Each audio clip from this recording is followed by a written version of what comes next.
So let's talk for a moment about livestock stewardship, the opportunity and the responsibility. So one of the most enjoyable days I've had in the last 4 or 5 years was our farm had the privilege of hosting Temple Grandin. She's the autistic animal behaviorist that many of you are familiar with, the documentary with Temple Grandin. And so she came to the farm and she and I did a farm tour the morning, and then she talked about autism in the afternoon.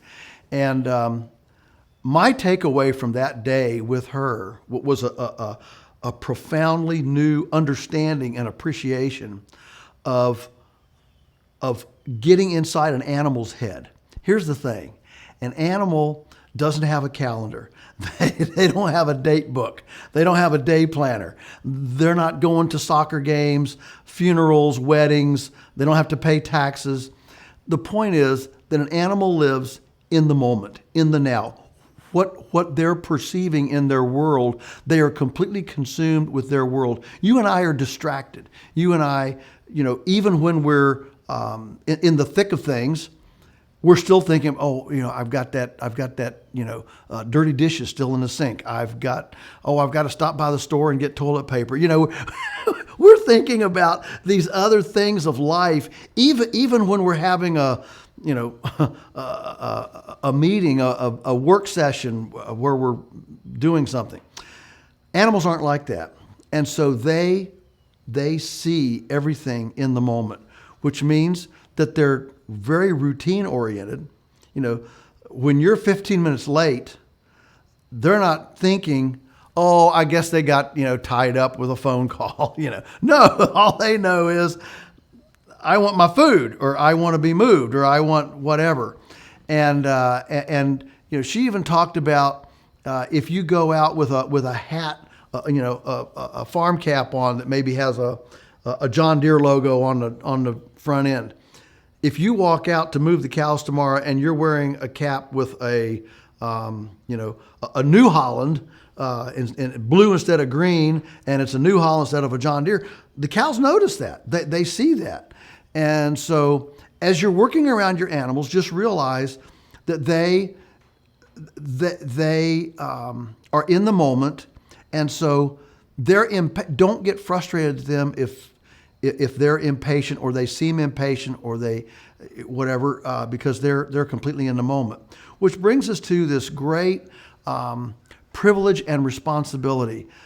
Don't ever get animals on your homestead. And there are homesteads without animals. I get that.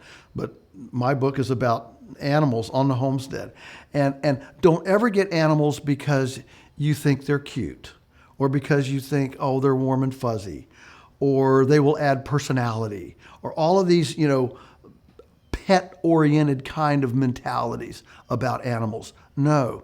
When you get livestock on your homestead, you are completely responsible for their health, their food, their water, their protection, their security, indeed their trust in you as their caretaker. This is not something to be entered into flippantly, lightly, or anything like that. You are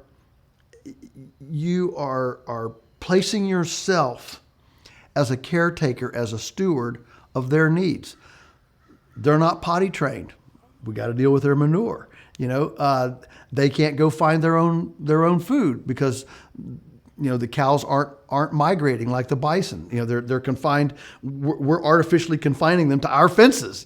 So they can't go find a salt lick. They can't go find a tree leaf that has minerals in it that they need. So we need to bring that to them, and that protective security for all of their needs is now our responsibility. We need to take it seriously. Yes, walk into it as a privilege to do, but also as a serious responsibility. This is not a walk in the park. This is a serious deal. I want you to take your animals seriously to understand. On our place, we have always taken care of the animals before the cup of coffee, before breakfast. Animals' needs comes first. Then we take care of our needs. And if you do that with real responsibility, Your animals will respond in kind, and there will be this mutual trust. They will trust you, and you can trust them to be as happy and healthy and productive as you can imagine. So one of the big weaknesses when people think about animals on the homestead is coming at it from a kind of a pet thing. You know, they're cute, they're novel, they're sweet. They'll add that kind of dimension, that warm fuzzy dimension to the homestead. Rather, realize that these animals are coming to the homestead to add a nutritional, productive element to the homestead. They're not pets. They are there for for your own family's nutritional needs.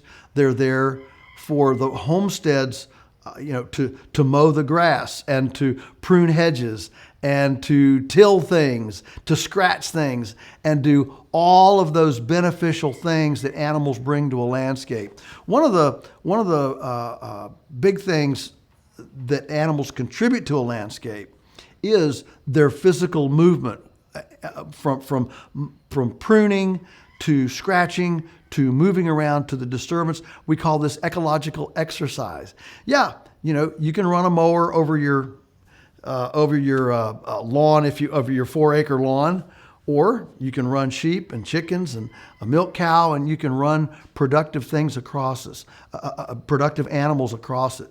And so having those animals, they're actually doing work. The whole idea here is to do work and provide sustenance for you and your family.